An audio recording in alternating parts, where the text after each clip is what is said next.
Entrevista coletiva com o professor Jair Ventura, após o jogo entre Cruzeiro e Vitória pelo Campeonato Brasileiro da Série A. Professor, boa noite. Leonardo Santiago, Canto Rubro Negro. A pergunta hoje é mais de um modo geral. O que é que você enxerga psicologicamente, animicamente, de desempenho técnico, tático, físico, que faz com que o Vitória seja tão discrepante? É natural você ser mais forte em casa do que fora. Mas o que é tão discrepante em todos os sentidos do jogo, do Vitória no Barradão para o Vitória fora, já que a gente já falou outras vezes que a ideia realmente é ter um pacto de regularidade, mas que a discrepância a cada jogo que passa vai sendo muito diferente. O Vitória faz bons jogos no Barradão, não apenas o Flamengo, fez outros bons jogos, e fora de casa tem muita dificuldade em várias fases, inclusive, mais uma vez, o gol sobre gol, enfim, a gente vai acabar sendo repetitivo aqui. Mas o que é que, na sua visão, é talvez o ponto principal para essa discrepância tão grande fora e no Barradão? Obrigado. Você tem total razão. A gente está vendo os mesmos problemas.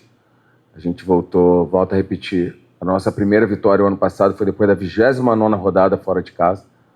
E nós queremos a regularidade que a gente fala. A regularidade passa por vencer fora de casa e performar também bem fora de casa. Conseguimos fazer isso no outro jogo, mas hoje a gente não conseguiu. Essa é a grande verdade. Tomamos aquela pressão inicial, suportamos. Como estávamos no nosso melhor momento, tomamos 3 gols em 6 minutos. Então a gente não pode normalizar essa situação. É uma situação que nós estamos nos cobrando bastante e temos que sanear o quanto antes. Porque fazer gols, tomar o gol, acontece. Só que não pode acontecer o que acontece depois do gol. Da gente se abater e a gente tomar sempre gol sobre gols, que é uma situação recorrente. Então é uma situação que nós temos que sanar o quanto antes, para que a gente, caso a gente queira ter esse equilíbrio, também jogando fora de casa, já que a gente não tem a força da nossa torcida, você me perguntou, acho que a discrepância é, com certeza, a nossa torcida é o nosso 12º jogador. Então todos nós sentimos quando nós não estamos junto com ela, que ela nos empurra, que o Barradão ele ferve, isso é verdade. Só que a gente, para ter um campeonato mais regular, passa por também fazer grandes jogos, mesmo estando distante da nossa torcida. E hoje o ponto para ser atacado é esse ponto, que é gol sobre gol. A gente não pode esconder do nosso torcedor, não pode esconder de quem está acompanhando. E a gente não pode, no melhor momento que a gente estava no jogo, parecia que ia controlar o jogo e começamos a melhorar, a gente toma gol sobre gol, 3 gols. Então acho que o jogo ficou resumido a isso. Até a 6 minutos, 3 gols, jogando fora de casa, praticamente o jogo terminou por ali. Então agora já é fazer diferente no jogo da Chape, não vamos usar desculpas, o placar diz por si só, não fizemos longe do nosso jogo, muito abaixo no primeiro tempo, e os 3 gols ainda pior ainda, em 3, 6 minutos, e acabou o jogo, podia parar ali como parou ali, acabou que morreu tudo que aconteceu ali, e a gente sai derrotado, mas vamos lá, agora é recuperar, já tem pouco tempo de recuperação, mais uma viagem distante, acho que a gente possa já dar uma resposta para o nosso torcedor, para nós mesmos, que nós podemos fazer diferente e principalmente sanar essa situação de gol sobre gol que vem sendo recorrente. Não é uma situação nova, é uma situação recorrente. Então nós temos o quanto antes, para ter regularidade, conseguir sanar essa situação. Professor, Rafael Burgos, do Visão Colossal, Silvio Moreira, do Rádio Web Sport 360, Anderson Matos, do canal do Dinâmico, Alisson Roberto, do Colossal ECV e Vitor Razoni, do canal Vitória Zone, questionam também sobre a questão do desempenho fora e dentro de casa e te perguntam quais são os caminhos que você entende necessários para seguir, né, nesse momento e conseguir ter um desempenho fora de casa igual o dentro de casa. A mesma pergunta do Léo, acho que parte muito por nós entendermos que nós também somos fortes jogando fora da nossa casa, longe da nossa torcida, e como foram as minhas perguntas, vai ser a mesma resposta.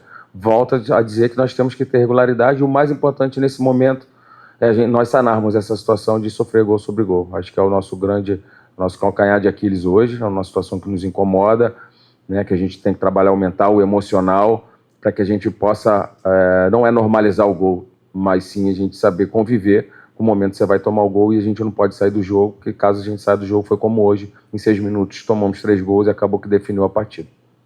Luan Correia, do Futeboleiro. Boa noite, professor Jair. Mesmo sem parada para a data FIFA, com o elenco em atividade e vindo de uma vitória fora de casa contra o CRB pela Copa do Nordeste, como explicar uma atuação tão abaixo diante de um Cruzeiro que era a lanterna da rodada e o que faltou para o Vitória competir melhor?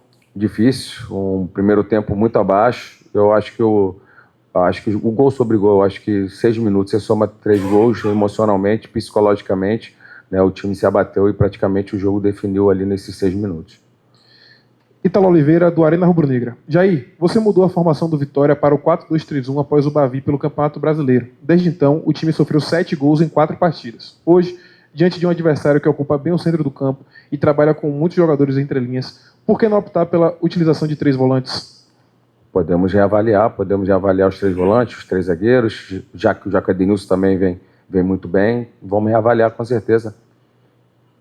Hugo Araújo, do Bahia Notícias. Boa noite aí. Sem Martínez e Baralhas, que estão suspensos para o próximo jogo, como você pretende montar esse meio de campo para o duelo contra a Chapecoense? Além disso, você pensa em fazer outras mudanças, considerando o bom momento de Tarzan nas últimas partidas? Pode ser que sim. Sobre o que eu vou fazer, a gente não pode dar armas para o nosso adversário, né? Matheus Mercedes, da VGTV. Jair, o torcedor se acostumou com Vitória com a bola parada ofensiva forte. Mateuzinho tinha como uma das suas principais características a boa cobrança de escanteio, que quase sempre levava perigo ao time adversário. Contudo, em 2026, o Vitória vem demonstrando dificuldades para levar perigo aos adversários na bola aérea. O que você atribui a essa queda de força aérea e como pretende corrigir isso? Mudamos o sistema, saímos da situação dos 3 zagueiros, né? São caras mais altos, características de atletas também. Né, eu já falei algumas vezes sobre isso, que já passou, os atletas que já saíram já passou, é a gente fortalecer e melhorar com todos aqueles que estão aqui.